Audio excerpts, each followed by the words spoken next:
Makapangyarihan ang ating mga salita. Para sa babungang buhay, tayo na po at magkapet pandasal.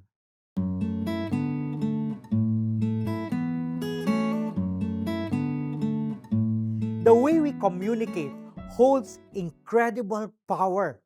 And Jesus' words offer a timeless guide for using our own responsibly.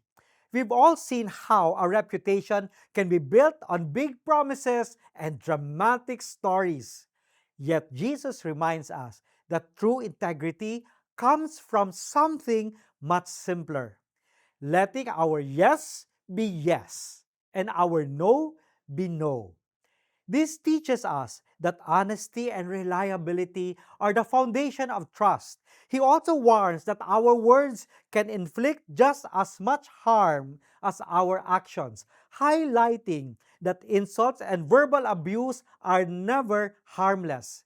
This is a powerful lesson in respecting the dignity of others, reminding us that every single word we speak should be chosen with care.